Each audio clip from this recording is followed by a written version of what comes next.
think it ought to be good enough for this nominee as well. So thank you, Mr. President. I yield the floor. The clerk will call the roll. Mr. Alexander.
Wyoming Senator John Barrasso wrapping up there, talking this morning about the nation's health care law. A break in Senate speeches as this extended session continues. It began actually yesterday afternoon at 2 p.m. And if you're just joining us, here's what's going on in the Senate. Republican senators have come to the floor apparently insisting on using up all debate time on a series of judicial nominees in protest of changes to Senate rules that were enacted back on November 21st. Those rules now require just a simple majority vote to confirm certain judicial nominees. Earlier today at about 12:50, the Senate confirmed Nina Pillard for a seat on the D.C. Circuit Court of Appeals. 30 hours of debate time was set aside for her nomination. All 30 of those hours are used up, and we expect all 8 hours set aside for debate on the most recent nominee, High Rachel Feldblum, to be a member of the Equal Opportunity Commission. Those hours will be used up too. She's actually being nominated for a second term. Debate time on that nominee is expected to run out at 9 a.m. Eastern today. And we believe that Republicans plan to use this tactic on all 9 remaining nominees, which could mean more late nights like this in the Senate as they get closer to the holiday break, which begins next week. Senator Barrasso, earlier in his remarks, offered that the Senate could be in session as late as Christmas Eve. In any case, we will have all the Senate action right here on C-SPAN 2. While we wait for further remarks here on the Senate floor, here's a look at how the day got started. At about 2 p.m. yesterday, Senate leaders Harry Reid and Mitch McConnell exchanged remarks on the Senate floor about the change in Senate rules. Mr. President, I congratulate the budget negotiators on reaching agreement last night to roll back the painful and arbitrary cuts of sequestration and prevent another dangerous government shutdown in the new year. Their bargain also protects Medicare and Social Security benefits and reduces the deficit. That's a good package. I commend Budget Chairman Murray and our House Republican counterpart, Congressman Paul Ryan, for their diligence and cooperative spirit which made this agreement possible. The process that led to this accord was long and very difficult. The Republican government shutdown, the first in 17 years, took a toll on our economy, American families, and our reputation around the world. It was also costly for the federal government in many different ways. So when Congress reached a temporary settlement and ended the short-sighted shutdown, Democrats were committed to ending the terrible cycle of lurching from crisis to crisis. But, Mr. President, understand this.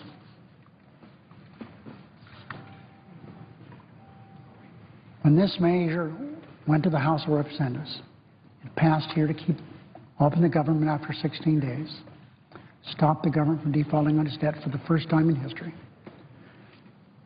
About 75% of the Republicans in the House voted to keep the government closed and to default on the debt. Think about that. So this agreement is really a breath of fresh air. And as we've been committed to setting sound fiscal policy through the regular order of the budget process and not through hostage-taking or crisis-making. In this new agreement, neither side got everything it wanted. But that's how it used to work around here, Mr. President. That's how it worked. Each side would move forward on what they wanted.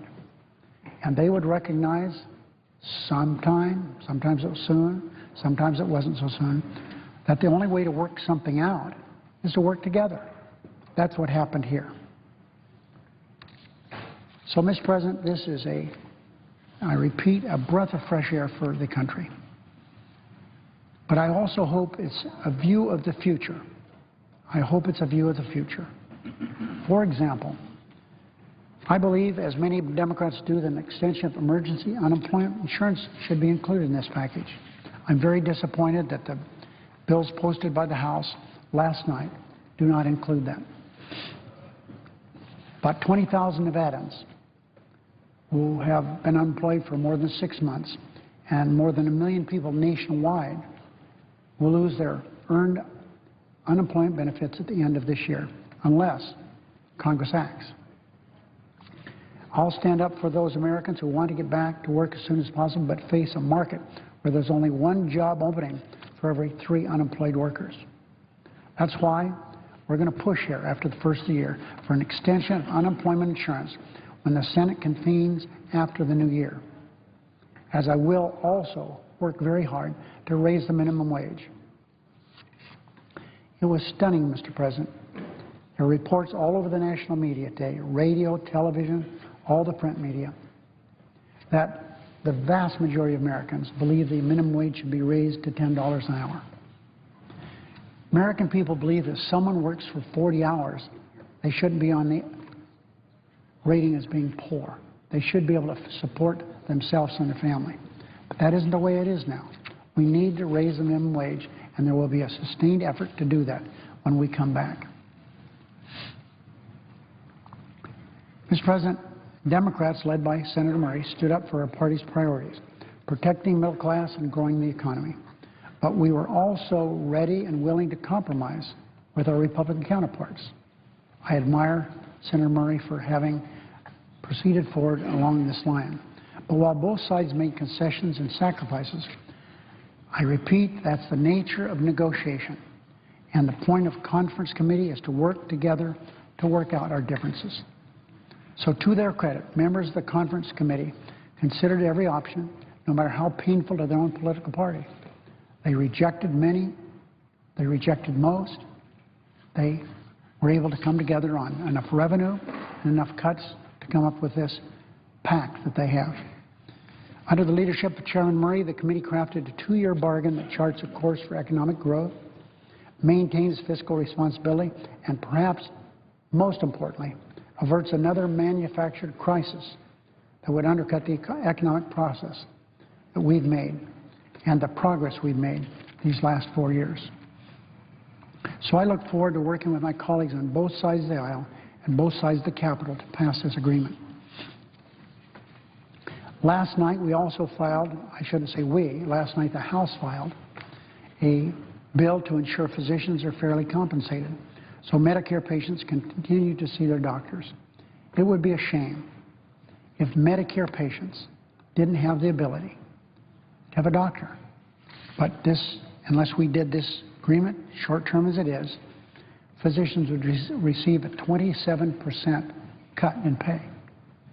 So again in the new year, we're going to work very hard to get rid of this so-called doc fix once and for all. We need to fix it once and for all. Mr. President, unfortunately, instead of beginning work on either of these things that I've talked about and the 2 agreements, that is, a fix for doctors, Medicare patients, the budget, the defense bill, which I haven't talked about, which also was posted last night in the House. Republicans are not facing reality. They're not. You are seeing, the American people are seeing before their eyes the face of obstruction. That's what's going on right now. We're eating up days of time, wasting hours, weeks, and days. Now, we could be voting on all this stuff now. All these nominations are appearing before this body now, and move on to substantive issues. This is why the rules were changed, Mr. President. You can see it right now. We are wasting hour after hour doing nothing. Mr. President, the filibuster rule was established to get legislation passed. As it relates to nominations, the same thing applies, to get nominations processed. And our predecessors in the Senate set some rules saying that if cloture is invoked, the parties are entitled to some time to make their case before final passage or final vote on the nomination. So now we have a number of nominations we're processing. To show how shallow the Republicans' obstructionism is, they have no objections to any of these nominations. Nobody comes and giving these fire and brimstone speeches about how bad these people are. Why? Because they're not. They've just been stalling and stalling. I repeat, this is the face of obstruction which we've been facing for 5 years during the Obama administration. Is it any wonder that the rule was changed that relates to nominations? We were spending all of our time trying to get the president to have a team rather than doing work on substantive legislation. So, Mr. President, we'll see how late we have to work tonight. Whatever it is, we're going to do it. We're going to finish these nominations this week. If it goes into Friday, it goes into Saturday, that's what we're going to do. We have to get this done. Now, Christmas is approaching, and I understand that. We all understand that. But this session of Congress does not end at Christmas time. We have work to do. We have to pass this budget. We have to do something for those Medicare patients. We have to do something for the military of this country with this defense agreement that has been reached between the leaders of those two important committees, Armed Services and the counterpart in the House, whatever it's called. So, Mr. President, why waste this time? There is no reason to do this. Republicans are stalling. For what? To stop these nominations from going forward? They're going to go forward with a simple majority vote. I understand one of them may not go forward because some Democrats don't like the nominee, but that's the way it should be.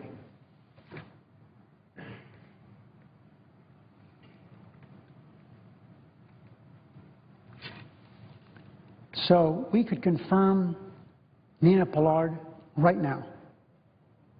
No one's saying a single word contrary to her being the quality candidate that we have said she is. She's the District of Columbia Appeals Court. I repeat, some say the most important court in America. Most say second only to the Supreme Court.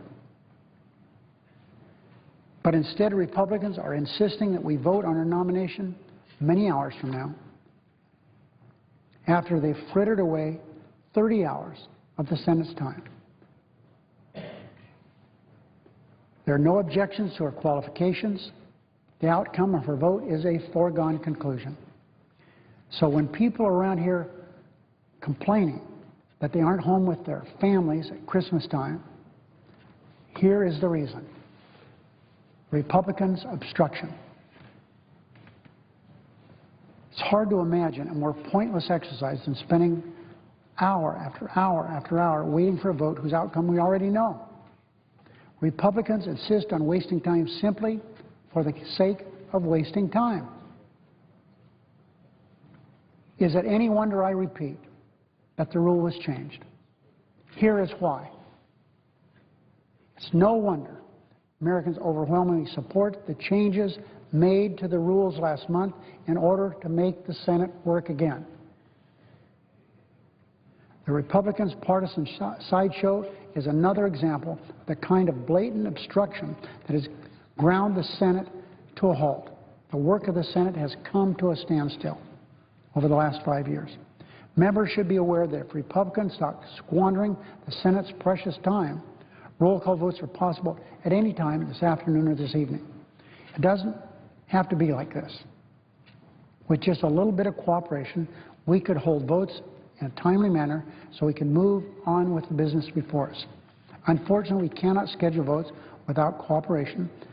That's part of the Senate rules, and cooperation is in short supply at the moment.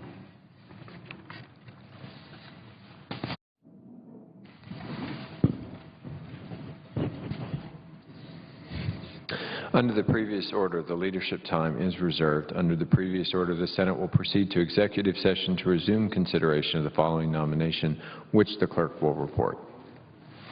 Nomination, the Judiciary, Cornelia T.L. Pillard of the District of Columbia to be United States Circuit Judge. Mr. President, The Republican leader. I just listened to the Majority Leader complaining about what we're doing this week. He's the one in charge of the schedule.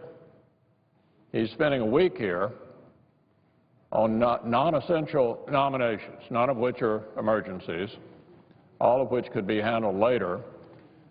And it was his choice to spend the week on nominations that are not emergencies, as opposed to doing things like passing a DOD authorization bill or things like taking up a budget resolution or things like doing a farm bill.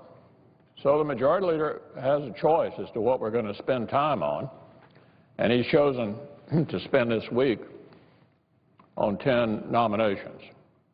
Now, yesterday I talked about the left's ends justify the means quest for power and the lengths to which they're willing to go to satisfy it.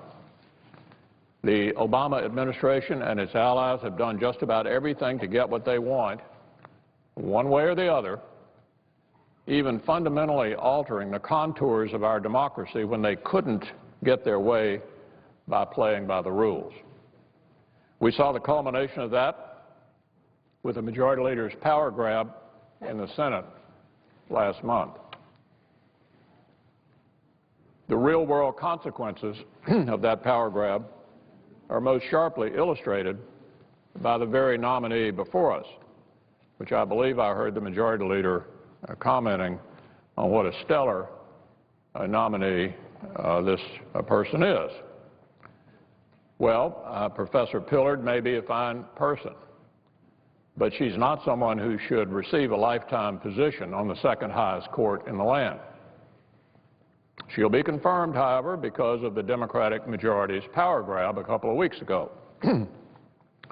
So let's take a look at her legal views. They certainly make one thing clear. The nominee before us is a liberal ideologue, a liberal ideologue. In other words, just the kind of person this administration was looking for to rubber stamp its most radical legislative and regulatory proposals on the D.C. Circuit. Let's take the so-called Hosanna Tabor case. Last year, the Supreme Court reinforced a core First Amendment principle when it ruled unanimously that churches, rather than the government, could select their own leaders. Churches, rather than the government, could select their own leaders. Every single justice sided with the church's argument that in that case, every single one, it makes sense, freedom of religion is a bedrock foundation of our democracy. I think every member of this body would surely agree that the government doesn't have any business picking a group's religious leaders for them. But Professor Pillard seemed to have a very different view. Prior to the court's unanimous decision, she said the notion that, quote, the Constitution requires deference to church decisions about who qualifies as a minister, end quote, in the case before the court seemed, quote, like a real stretch. This is the nominee, after the power grab the Senate's about to confirm, who says that it's a real stretch that a church would be able to pick its own leaders. This is astonishing judgment from somebody who's about to end up on what we believe is the second most important court in the land. Oh, but she went on from that. The position of the church in the Hosanna-Tabor case, she said, represented a, quote, substantial threat to the American rule of law. How do you like that, Mr. President? It's a substantial threat to the American rule of law that a church should be able to pick its own leaders. A substantial threat to the American rule of law, and this was a case decided the other way from Professor Tabor, 9-0. Talk about radical. Talk about extreme. No wonder they wanted a simple majority to be available to confirm a nominee like this. I mean, even the court's most liberal justices, as I've mentioned, disagreed with Professor Pillard on this one. One of them characterized that kind of position as amazing. This is a member of the Supreme Court in a 9-0 decision, characterizing Professor Pillard's view as amazing.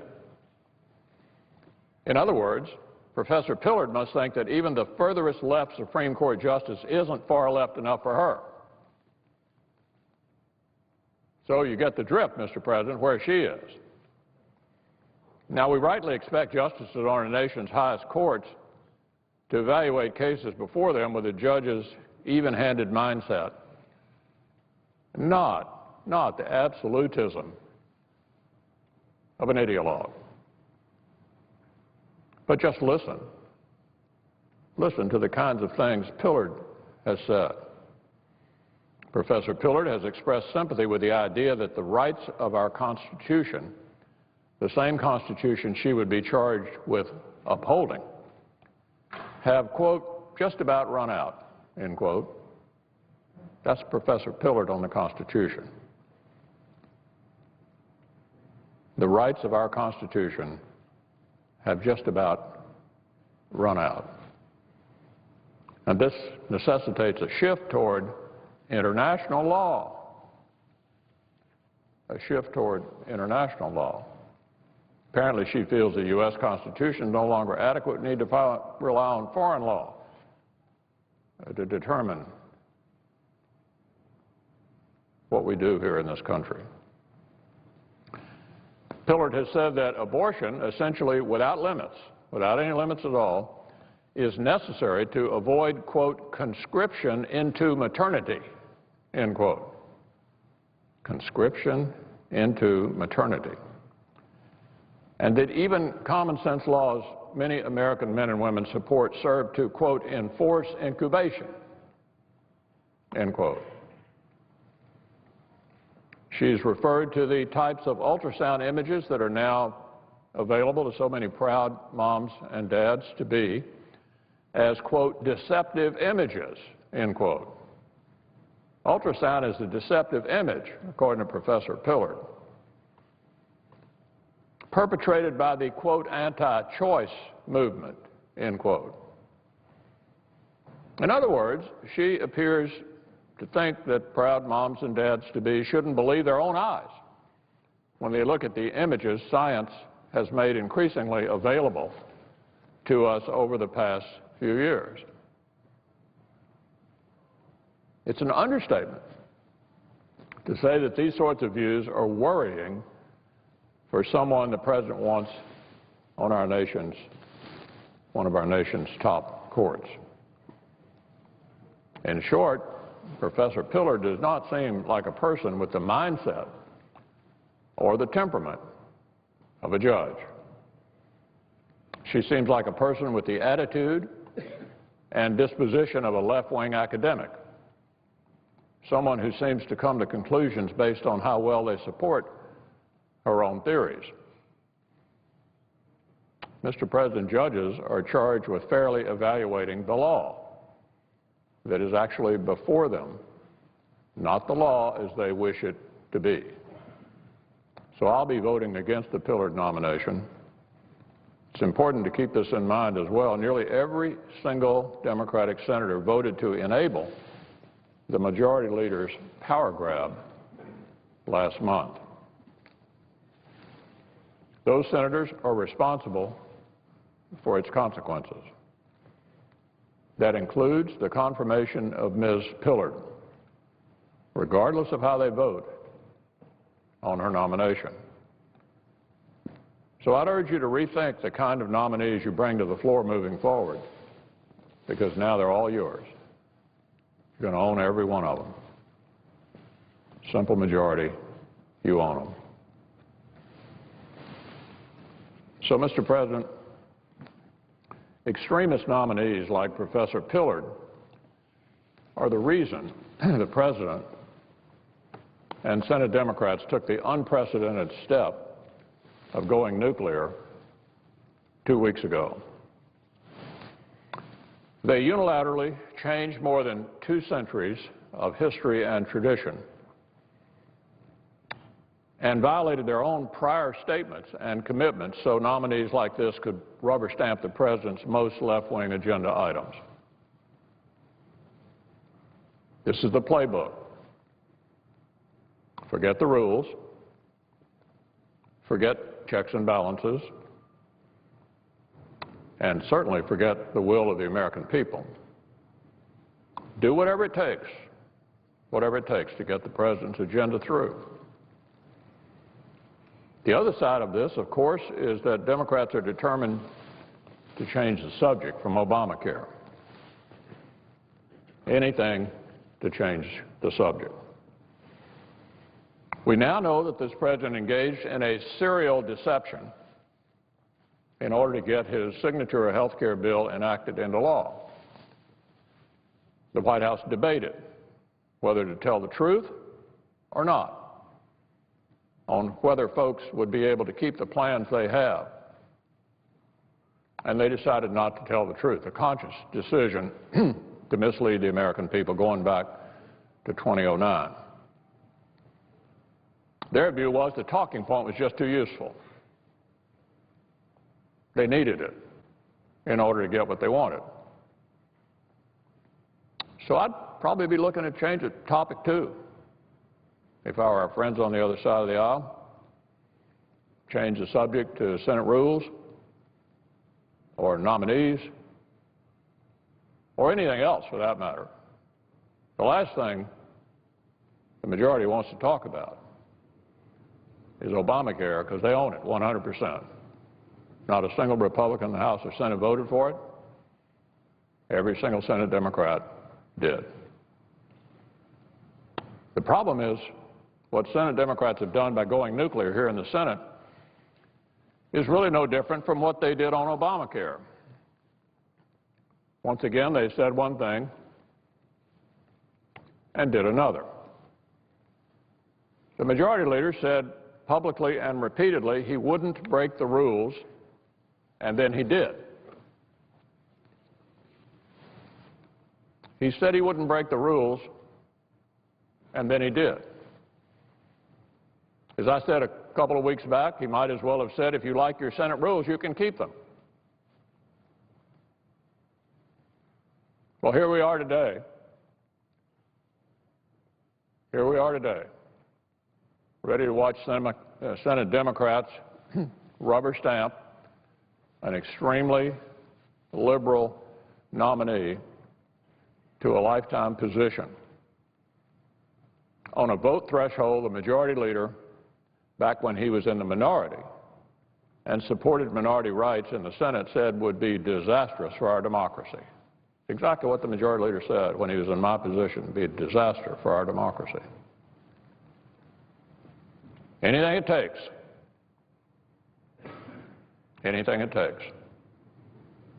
to get this President's agenda around the checks that the founders established to restrain majoritarian power. Anything it takes, anything, to get around anyone who disagrees with them, whether it's Obamacare or the judges they expect to defend it. Anything at all it takes, they're willing to do. And let me say it again. Nobody who supported this rules change can walk away from nominees like Professor Pillard or their rulings. They own them. But let's get back to Obamacare for a few minutes, because that's the issue the American people are most concerned about right now.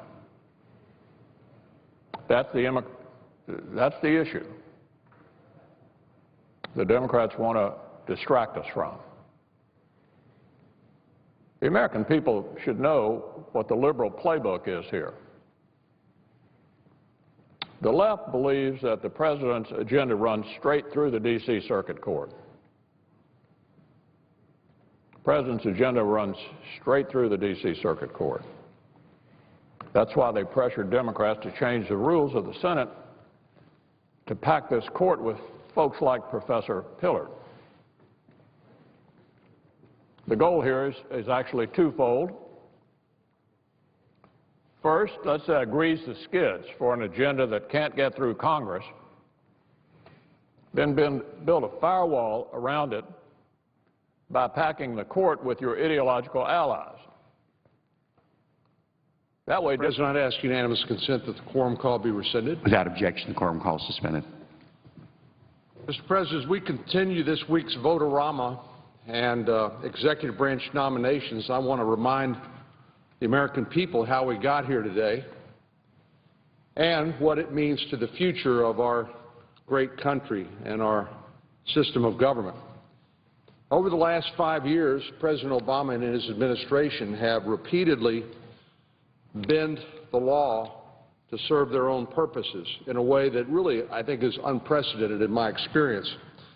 We saw this when he gave special treatment to union pension funds during the Chrysler bankruptcy process.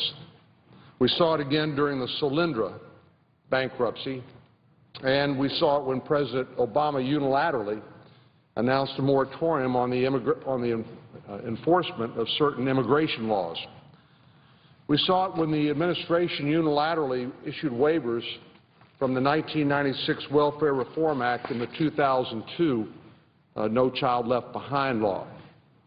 And of course, we've seen it multiple times with the President's signature legislative accomplishment, if you can call it that, Obamacare, which effectively became a law that means whatever the President wants it to mean.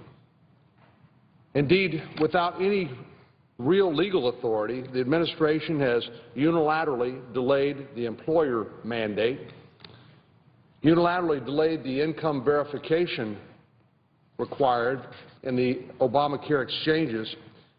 It's unilaterally delayed the cap on out-of-pocket expenses, and it's unilaterally delayed other insurance regulations. Meanwhile, the Internal Revenue Service has been hauled into court because it has said that it will flout the text of the law by issuing Obamacare tax subsidies in the federal exchange, even though the law that Congress passed and the President signed made clear that those subsidies may only be used in the state-based insurance exchanges. I get constantly asked by my constituents back home, can't Congress do something about it? And my response ordinarily is, well, you know, the Congress under our system of government passes the laws, but it's the executive branch's obligation to enforce those laws. And indeed, that's the oath the President takes when he was inaugurated, to uphold and defend the laws and to faithfully execute those laws. Well, I think we've seen the kind of havoc that can be wreaked when the executive decides to pick and choose which laws to enforce based on expediency, political or otherwise. We used to say that we are a nation of laws and not of men. And indeed, that is one of our country's, indeed our economy's great strength. There is a great little book written by a Peruvian economist on the nature of capital, which, of course, is so important to our economic growth. And the point he makes is there are a lot of entrepreneurial societies in the world, but one of the things that really distinguishes the United States economy and our success relative to those other entrepreneurial societies is the rule of law.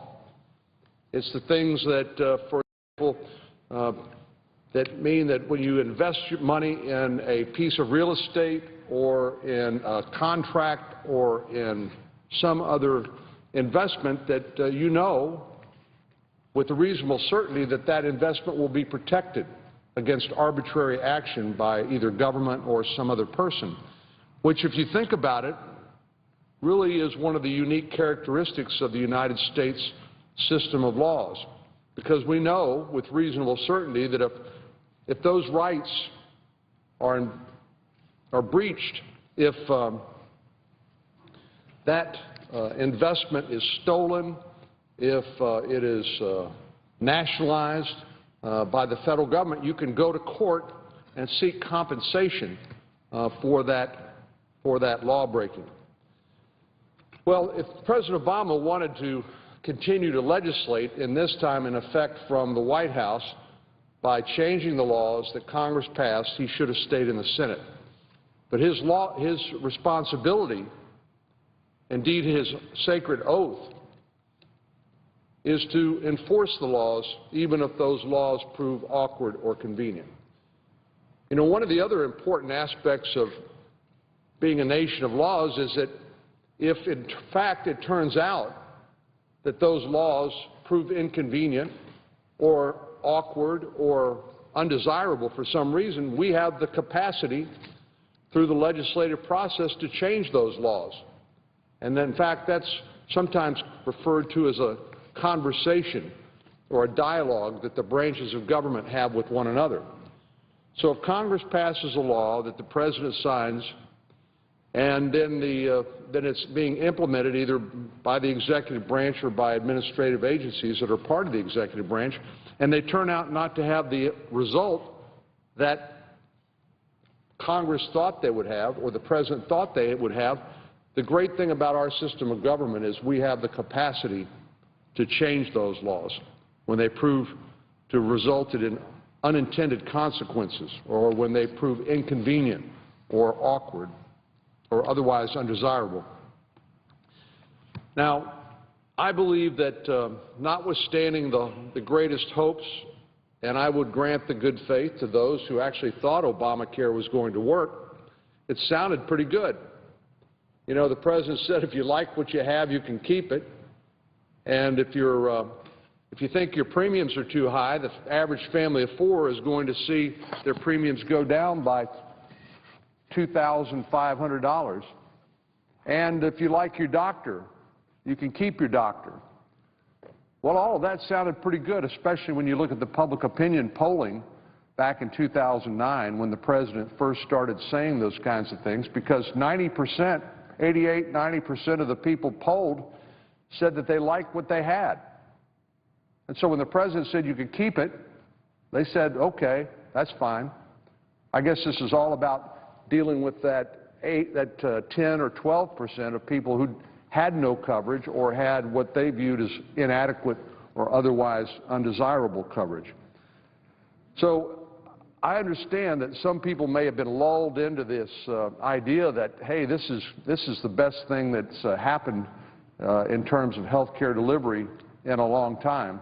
Matter of fact, we've talked about this approach for many, many years, even before I got to Congress. We had, during the Clinton administration, we had Hillary Care. Hillary Care. That was another grand scheme to basically commandeer the health care delivery system in the country in a way that, again, I would grant the good faith of those who actually thought they could make it work. But it didn't work, at least as manifest in Obamacare. And now we are confronted not with the grand theory and good intentions, but with the hard facts and the reality that Obamacare has proved to be an unmitigated disaster. I believe then that it's incumbent upon us, whether you were one of Obamacare's primary or biggest cheerleaders, or whether you were a skeptic like me and voted against it because you just did not think it could work, I think it's incumbent on us to try to figure out how to come up with an alternative, to hit the reset button and to pivot to a patient-centered health care reform that leaves the choices not in the hands of bureaucrats and the federal government, but leaves the choices in the hands of hardworking American families and patients, where doctors that we choose and who we trust can work with us to come up with the best solutions, rather than to have the federal government say, we've done a cost-benefit analysis, and you know what? You're out of luck. You're not worth it. The federal government, the bureaucracy doesn't think you should get that kind of treatment. Well, what I don't want is for any president, including this president, to unilaterally waive or change or refuse to enforce a law for political reasons. And that's what's happened. We've watched the president's poll numbers plummet as the American people who, by and large, during his first term of office and now during the first year or so of his second term of office, they wanted this president to succeed. I think the fact that President Obama's presidency was historic in many ways, as the first African-American president ever elected in this country. I think it gave all of us a sense of pride that our country had come so far over, admittedly, a long period of time, but so far that a person who, back at the beginning of our country, might have been considered less than a fully human being, would now be the President of the United States. That gave us all hope in the future and hope in this great experiment known as America, to have the first African-American President of the United States. So this president was elected in 2008 and reelected in 2012 with a huge reservoir of goodwill and hope that he would be successful. And indeed, all of us, regardless of our political stripes, whether we're conservatives or liberals, whether we're independents, Republicans, or Democrats, we are Americans first. And we want America to succeed. That's what we want more than anything. But it's also important to remember that our system of government is important to our success over this last couple of centuries, and that we haven't gotten here by accident. We've gotten here because of our Constitution, because of the genius of checks and balances between co-equal branches of government. And this is a lesson that this president seems to have forgotten, that too often he decides to go it alone or do an end run around Congress because he can't get what he wants.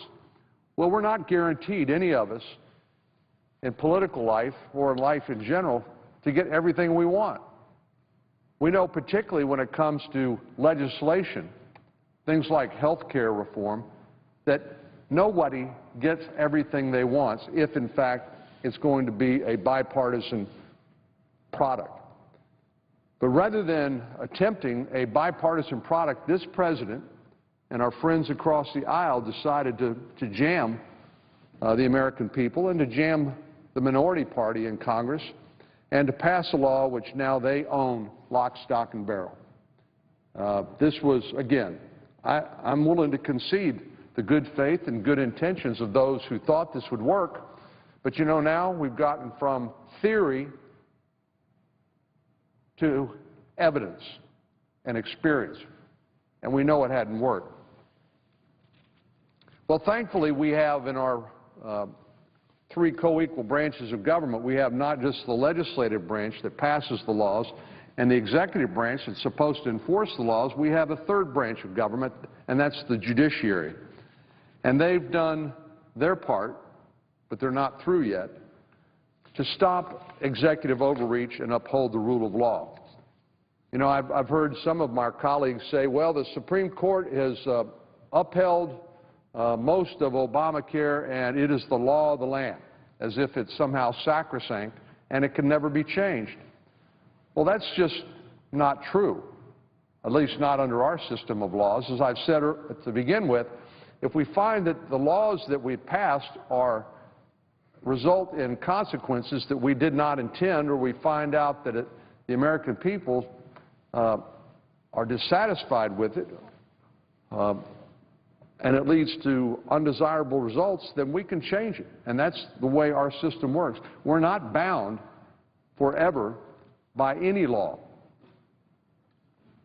We can change it because that's the way our system works. So when people say it's the law of the land, get over it, move on down the road, that's not an American perspective, at least under our Constitution. So, as I said, we've seen a number of times where this President and this White House have simply ignored laws, refused to enforce laws, and overreached. For example, the District of Columbia Circuit Court has demanded that this administration follow the law on issues related to corporate governance, emissions requirements, and recess appointments, and the disposal of nuclear waste. Now, this is the same court that this majority leader, Senator Reid, and his political party have decided to break the rules of the United States Senate that have been in effect a long, long time in an overt power play in order to stack this second most important court in the nation, the D.C. Circuit Court in the nation, by breaking the Senate rules in order to deny the minority a voice in the confirmation process and to pass or to confirm these nominees in what we are engaged in this week, which is another overt power play. But the stated reason for doing that and the supposed necessity of doing that is because the senior senator from New York, the majority leader, and others say, you know, they're not happy with the way the D.C. Circuit Court of Appeals has ruled on cases involving the Obama administration. But as I said a moment ago, in at least 4 of these big areas, the D.C. Circuit Court has upheld the administration's point of view in important appeals before the court. At the same time, the D.C. Circuit Court has also ruled in favor of the administration on some issues related to health care, embryonic stem cell research, and several other major environmental matters. But notwithstanding those successes in terms of policy approval by the D.C. Circuit Court of this administration's policies and of the bureaucracy's interpretation of those policies, we know that the majority leader was bound and determined, along with his allies and the other party, that they were bound and determined to make sure that the D.C. Circuit Court of Appeals would issue no rulings which would undercut or fail to enforce this administration's policies. So they decided to pack this court, which is what this process we're engaged in this week is all about, with ideological allies that would rubber stamp their agenda. When the minority in the United States Senate, and by the way, I'm not just talking about my rights or senators' rights, we're just representatives. I represent 26 million people. When the majority leader shuts me out of the amendment process or the opportunity to have a say in the advice and consent over the nomination of judicial nominees or executive branch nominees, he's not affecting my rights per se, but the rights of 26 million Texans to have their voice heard in this process. That's something he ought to think about and reconsider. Well, we know that the nature of the United States Senate has been fundamentally transformed under the leadership of Senator Reid. When I first got to the Senate, which was a while ago, doesn't seem like that long ago, but it's dramatically changed. We had an open amendment process. We'd have actually bills come to the floor, things like the National Defense Authorization Bill, and we'd spend up to 3 weeks debating and offering amendments on that important piece of legislation. As we've heard at different times, the National Defense Authorization Bill is viewed as so important by both political parties and by the entire Senate that we have passed a defense authorization bill for, I think, at least 50 consecutive years. Now, that's quite a tradition. But instead of doing that, Majority Leader Reid decided to cut off the opportunity for the minority to offer amendments to this important piece of national security legislation. And now we hear the plan is, when we were able to block cloture in order to protest that, in order to provoke, hopefully, a negotiation which would result in a process whereby minority rights would be respected and an opportunity to amend this legislation provided. Now we learn that as part of this end-of-the-year sprint to Christmas, that in addition to jamming through these nominees, that the majority leader's intention is to take a bill that was basically negotiated between 4 members of Congress. That would be the 4 members of the Armed Services Committee, on both the chairman and ranking members on both sides of the Capitol, to fill up the amendment tree, file for cloture, and pass it in the last week we're in session. It is beyond outrageous, this transformation in the Senate. And I think the thing that shocks many of us the most is that Majority Leader Reid is an institutionalist. And by that I mean a compliment. I mean, he has been in the Senate a long time. He understands how the Senate works, why the Senate rules are so important, yet nobody in my memory has done more to undermine the institution of the Senate and its rules and traditions than the current Majority Leader. For what purpose? Well, for short-term gain. Why do I say it's short-term gain? Well, they can get away with it when they're in the majority, but it's temporary, because during the time I've been in the Senate, I've been in the majority and I've been in the minority. I have to admit, being in the majority is a lot more fun. But in other words, what I'm saying is this short-term power play by the majority party in the Senate to break the Senate rules, to jam through legislation, and to deny my 26 million constituents in Texas an opportunity for me on their behalf to offer amendments to important legislation affecting the national security of the United States is an outrage. It's an outrage. I'll just give you one example. 4 years ago at Fort Hood, Texas, Nadal Hassan, a major in the United States Army, killed 11 people and wounded about 30 more. This is about 4 years ago, and you'll remember it.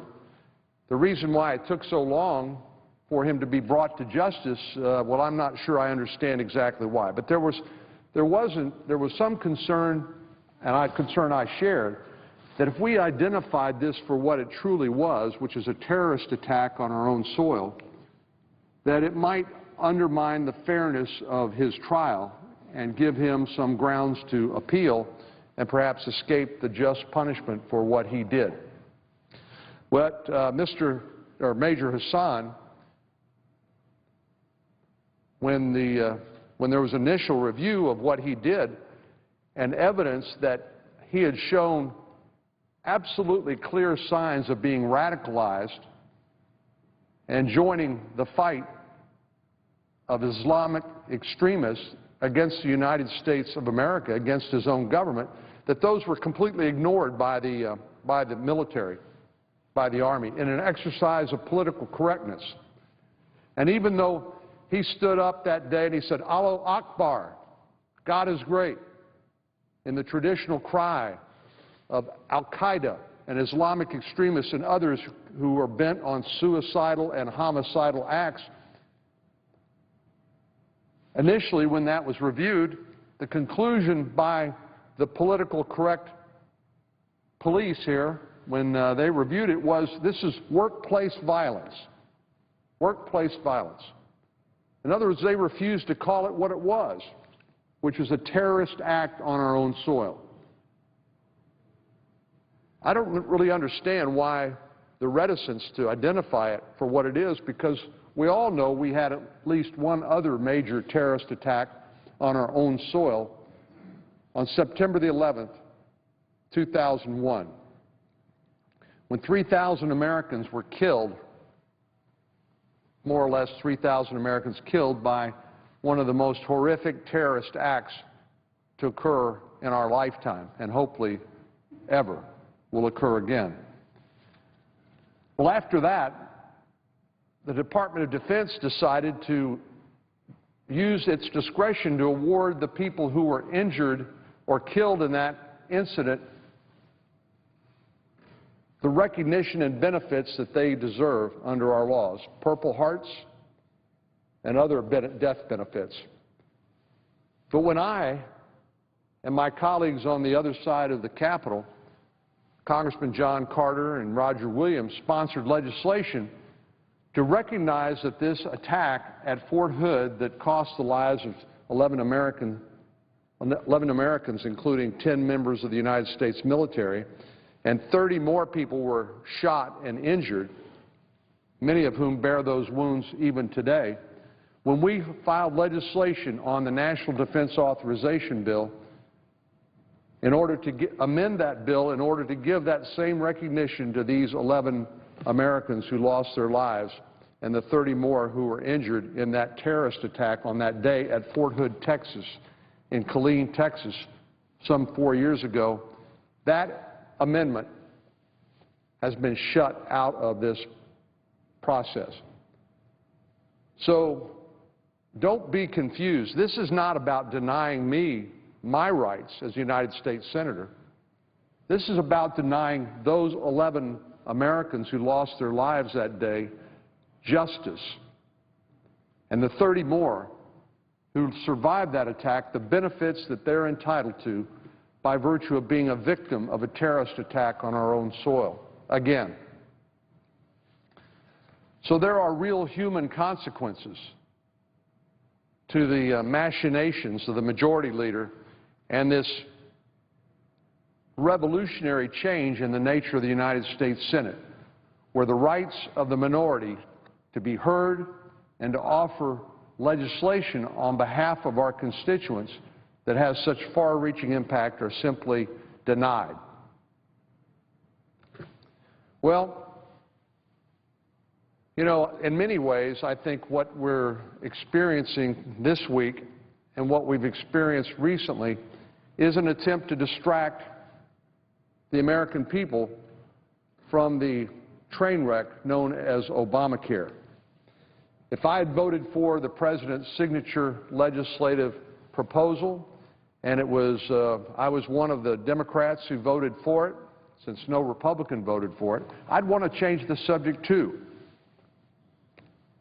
As someone who served in this chamber for 11 years, it saddens me that our Democratic friends choose to obliterate the Senate rules and gravely weaken minority rights for petty partisan reasons.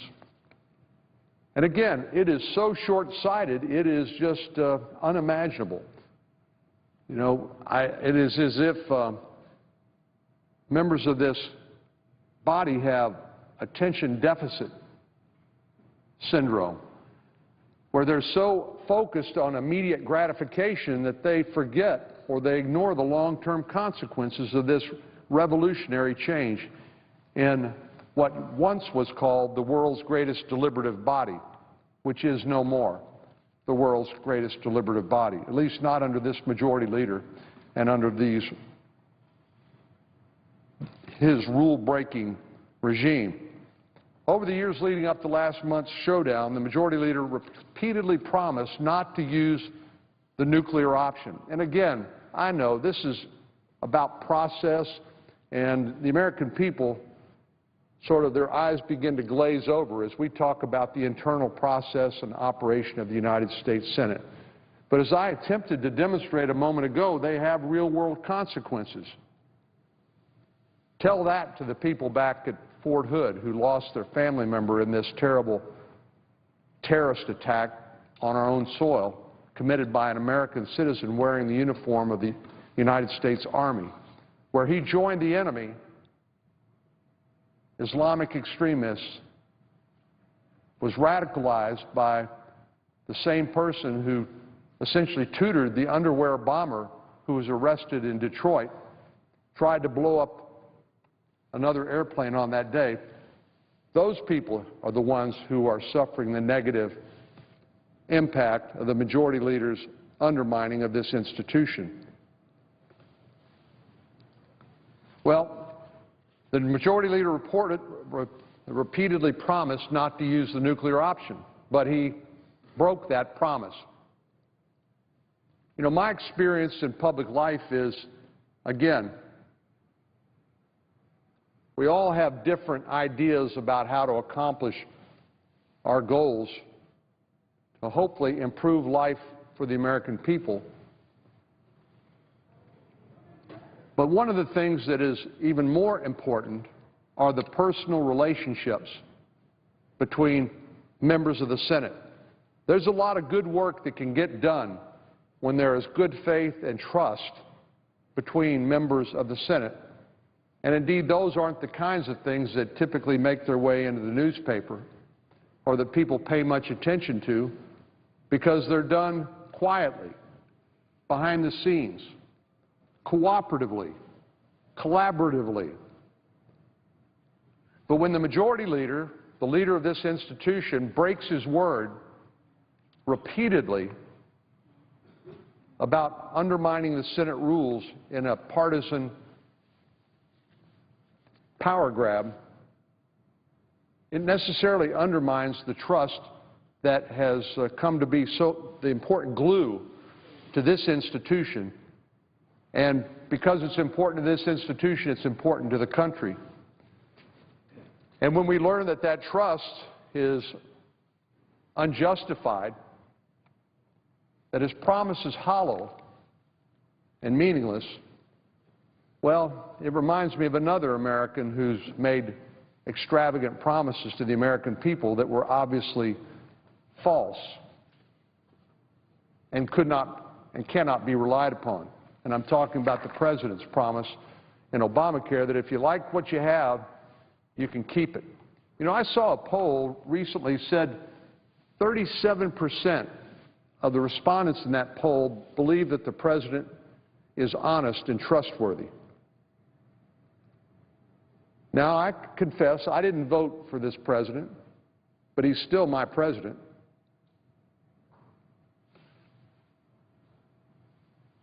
And the ability of the President of the United States to actually govern and to be respected, not only here in America but around the world, and to be viewed as a person of character and substance, well, it's completely undermined by the kinds of false promises that this President has made in Obamacare. So it's not just limited to health care. It has broad ramifications and a huge ripple effect in terms of the way that, for example,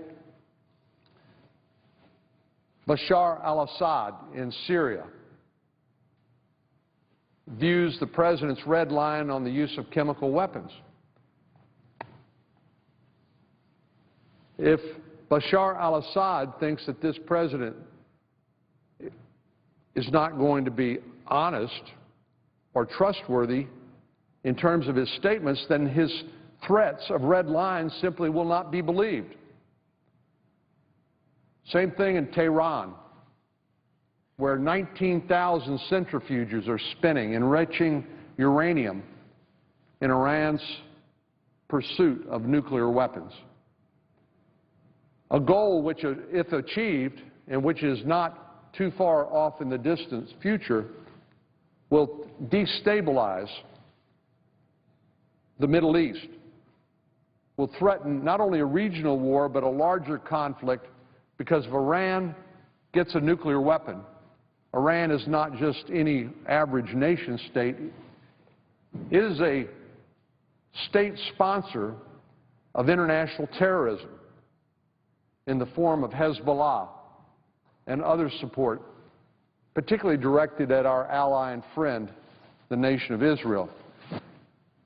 But Iran for many years has been killing American soldiers in Afghanistan and Iraq through their training and support for our more obvious adversaries there, through the design and importation in Iraq, for example, of explosively formed penetrators which will melt through the metal of our vehicles and other protective armament that our military used, and as I said, resulted in the death of multiple American GIs.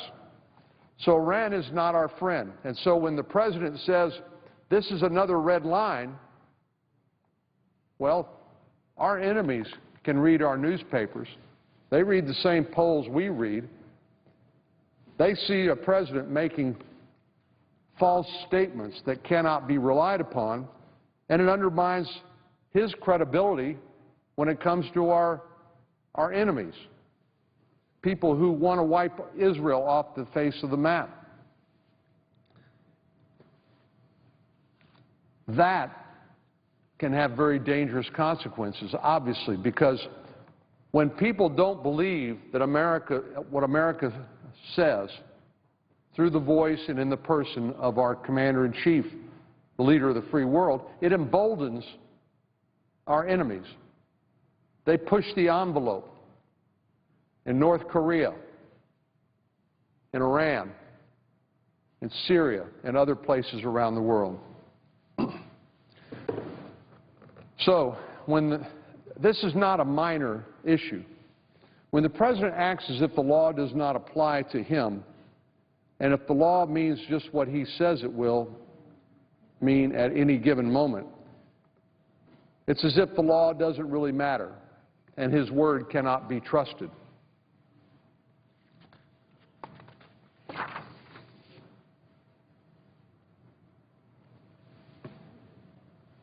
Just a few other thoughts on how Obamacare was passed. I remember being in this chamber on Christmas Eve in 2009. I think it was 7 o'clock in the morning, maybe 7:30 in the morning, where the final vote on Obamacare passage, at least in its initial Senate passage, passed with 60 Democratic votes and no Republican votes. I've often pointed out that before Obamacare, every major domestic reform in modern U.S. history, from civil rights to Medicare to welfare reform to No Child Left Behind, enjoyed significant bipartisan support at the time of its passage.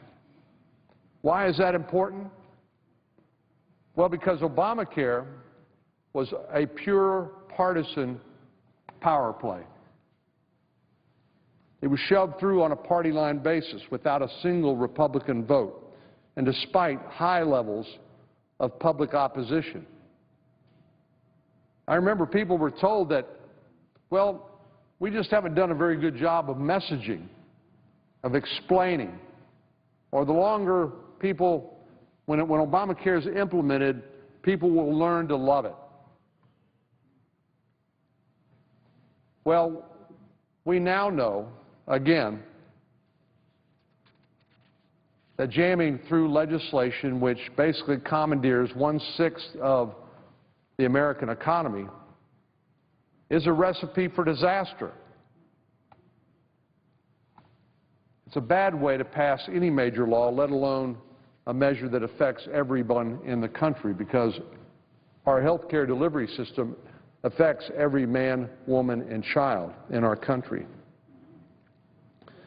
But Obamacare is a part of a broader pattern that should be deeply disturbing to anyone who cares about our Constitution and the checks and balances that the framers of our Constitution knew would be so important to maintaining consensus and maintaining balance.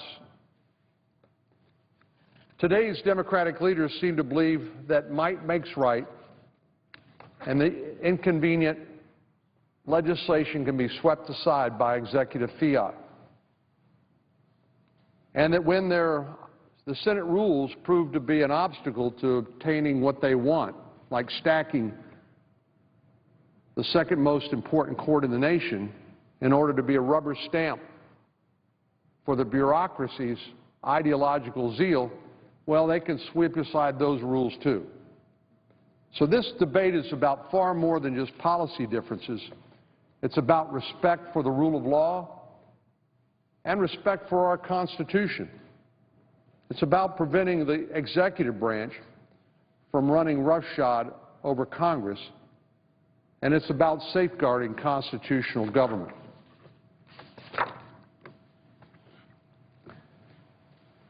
Well, if we need any more examples, I'm prepared to provide those.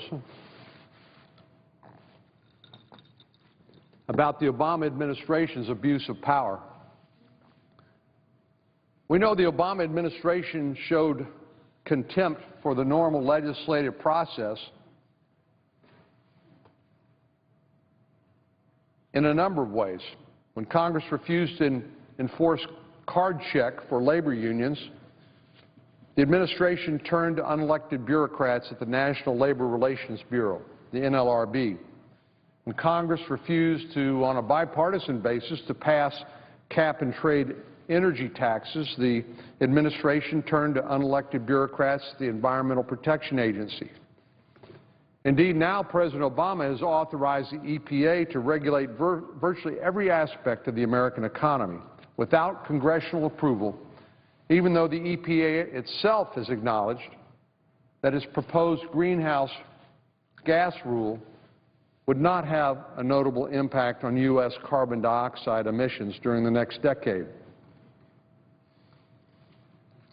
The Obama administration is acting in a lawless manner in other ways as well.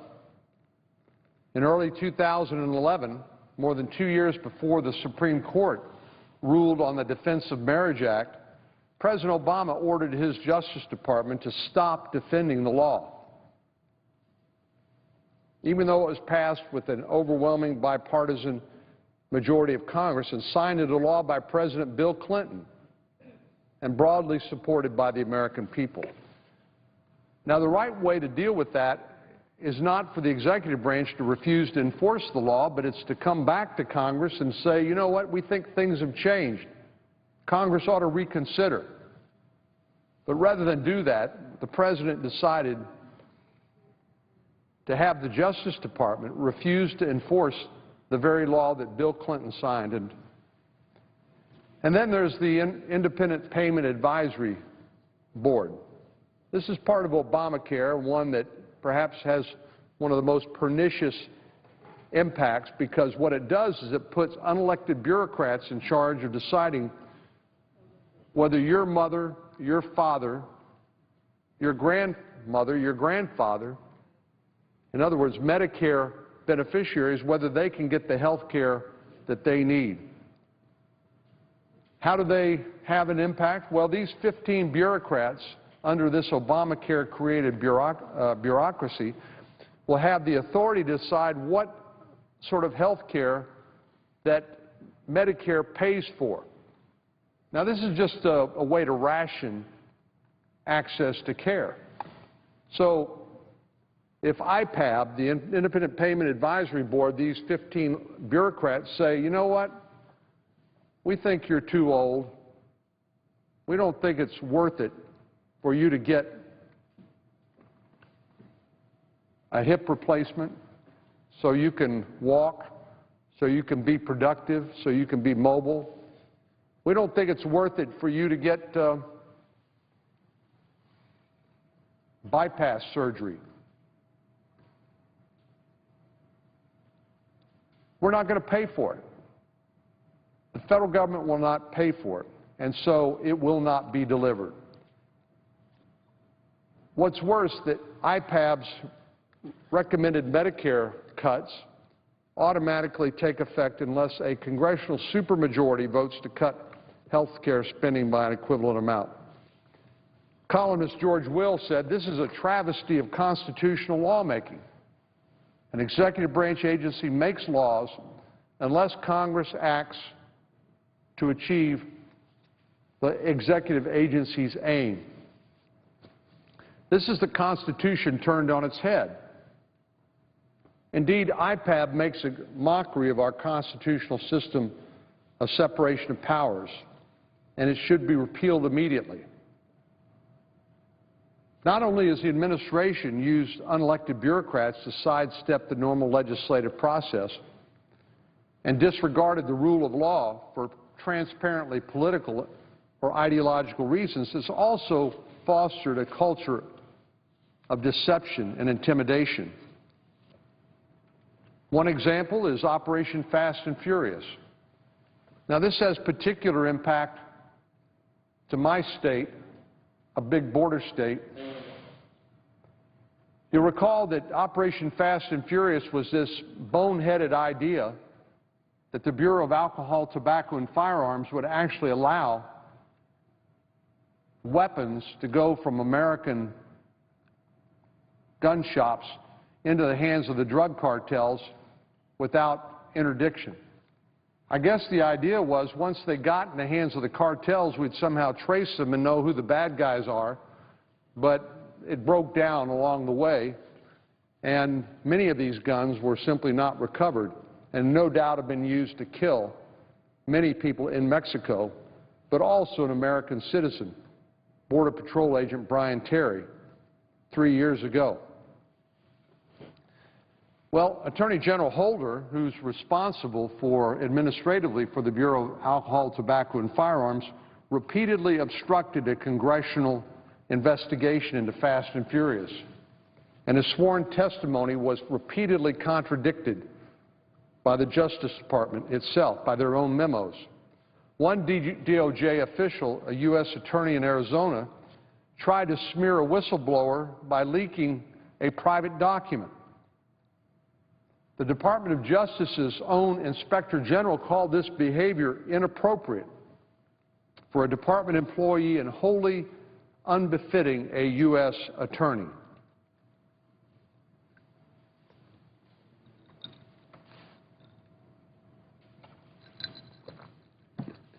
A separate DOJ official was forced to resign her position after she was caught collaborating with left-wing bloggers to slander both the whistleblowers and journalists. And then there's the IRS scandal.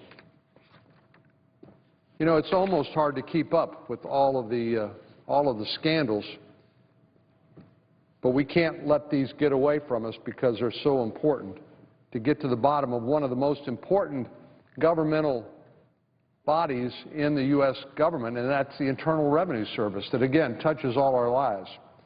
But we found out, of course, that IRS agents were deliberately targeting people based on their political views. At least one conservative activist in Texas, Catherine Engelbrecht of Houston, Texas, was targeted by multiple agencies, by the IRS, the FBI, the Bureau of Alcohol, Tobacco, and Firearms, and the Occupational Safety and Health Administration, OSHA. We also know that the administration, or at least the bureaucracy, has targeted political donors. The 2012 Obama campaign bullied private citizens who donated money to Governor Mitt Romney, including a man named Frank Vandersloot, whose experience was chronicled by Kimberly Strausel in the Wall Street Journal. In April 2012, Mr. Vandersloot found himself, along with 7 other Romney donors, condemned by an Obama campaign website for being, quote, less than reputable. The website suggested that quite a few of the 8 donors had placed themselves on the wrong side of the law and had gotten rich at the expense of so many other Americans. Mr. Vandersloot was singled out because, or I should say he was singled out as a, quote, bitter foe of the gay rights movement, close quote. Mr. Vandersloot didn't run for public office. He didn't volunteer to be treated like this. He was an American citizen engaging in a constitutionally protected right to provide financial support to a political candidate of his choosing. And rather than keep the fight on the political opponent, Governor Romney, the Obama campaign went after the donors. Mr. Vandersloot didn't have a criminal background, nor did any other of the Romney donors that were similarly targeted. But shortly after he was denounced by the Obama campaign in this manner, a Democratic opposition researcher began researching his divorce records. Meanwhile, the IRS decided to audit 2 years' worth of his tax filings, and the Labor Department announced a separate audit of the immigrant workers employed at his cattle ranch. As Kimberly Strausel wrote for the Wall Street Journal, quote, "Every thinking American must henceforth wonder if Mr. Vandersloot has been targeted for inquiry because of his political leanings," close quote. Well, we also know that this administration has harassed journalists. And although President Obama said that this administration would be the most transparent administration in American history, it has proven not to be so. In the case of Fox News correspondent James Rosen, the Obama Justice Department tracked him down like a common criminal, simply for doing his job. The Department of Justice tracked Rosen's movements, got a search warrant to examine his private emails, and even obtained his parents' phone records. This is a journalist. As the Washington correspondent for the New Yorker magazine noted, quote, "It is unprecedented for the government in an official court document to accuse a reporter of breaking the law for conducting the routine business of reporting on government secrets," close quote. We also know that the Obama Justice Department has conducted a disturbingly intrusive investigation into the phone records of journalists who work for the Associated Press. And as I said, displayed an unprecedented level of contempt and obstruction for the Freedom of Information Act.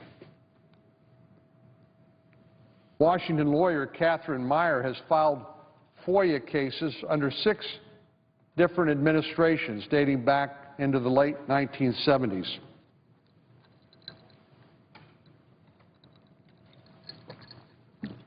FOIA is a shorthand for the Freedom of Information Act, of course. Last year she told Politico that, quote, "This administration is the worst on FOIA issues, the worst," close quote. So much for the President's claim to be the most transparent administration in this nation's history. In 2011, the Obama Holder Justice Department received a mock award from the nonpartisan National Security Archive, which said that the DOJ had shown the, quote, "worst open government performance," close quote, of any federal agency that year. This is the agency that's supposed to enforce the Freedom of Information laws, and it was recognized as demonstrating the, quote, "worst open government performance of any agency that year." Among other things, the Department of Justice was cited for its mistreatment of whistleblowers and its efforts to undermine Freedom of Information law. Speaking of whistleblowers, we know that the State Department has also punished U.S. diplomats for cooperating with congressional investigators looking into the September 2012 terrorist attack that killed 4 Americans at Benghazi, Libya.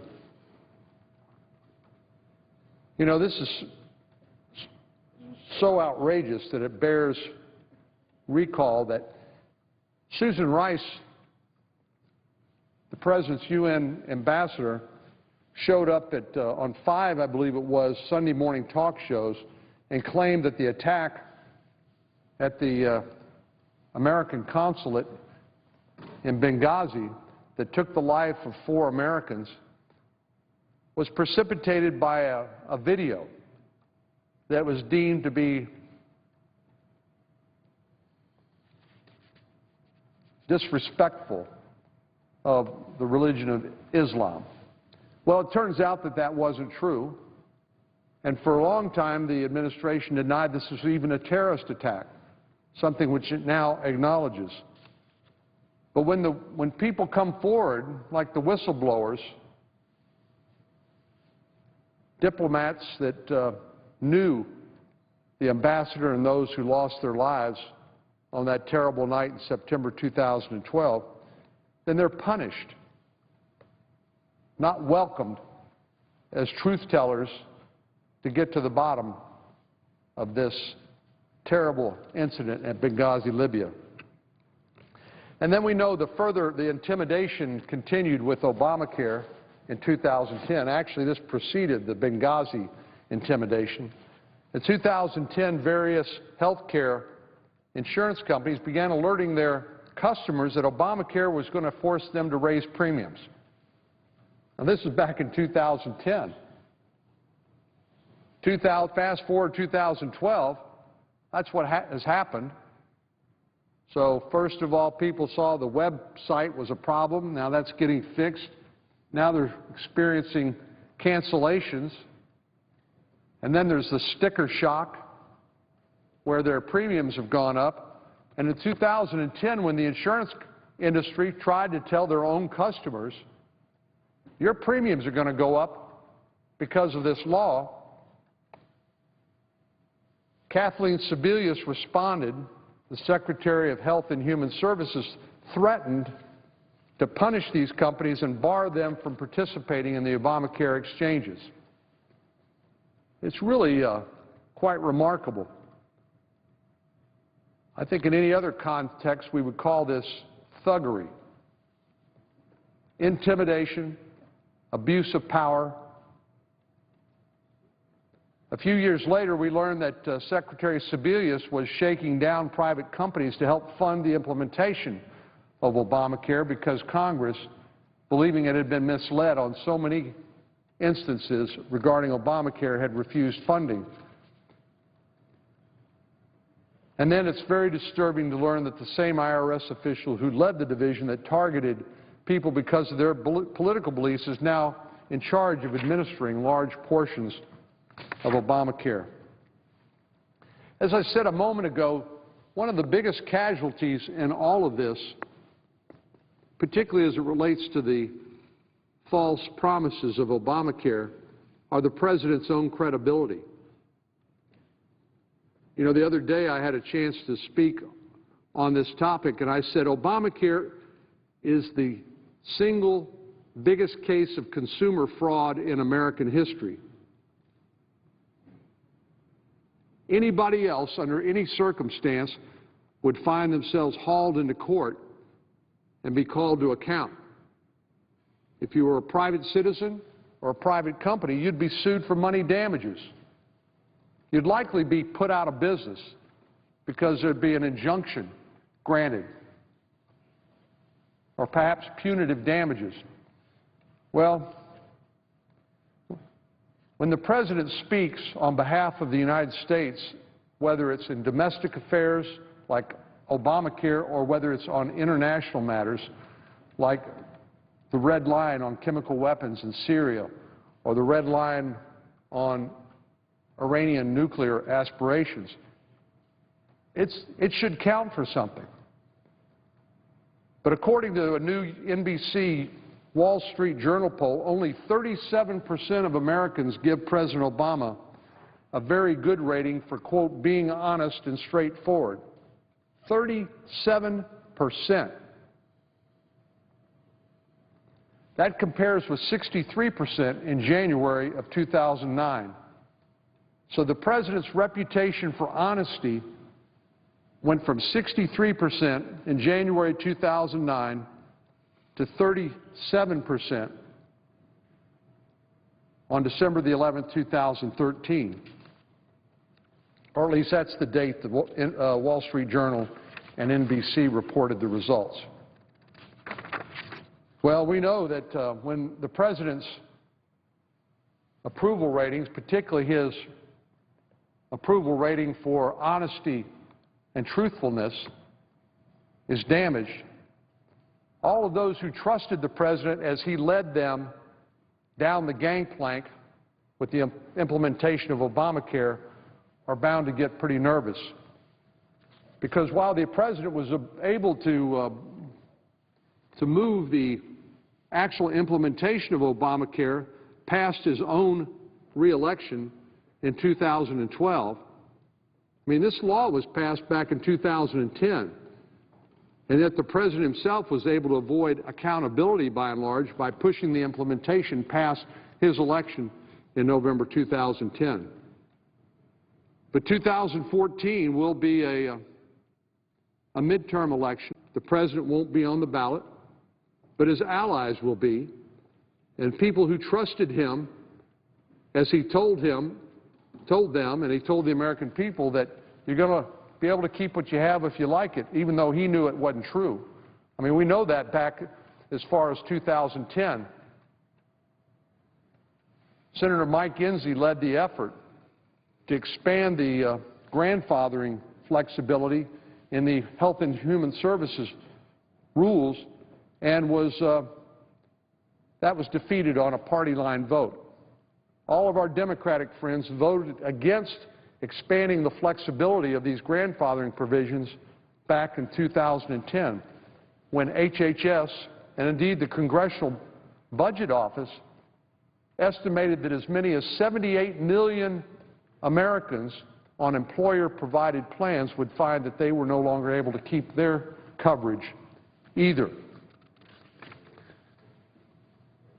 So there is going to be a day of accountability in November of 2014 as those who perhaps unwisely trusted the President, who believed in this big government scheme that simply has not worked and that many of us believe would never work.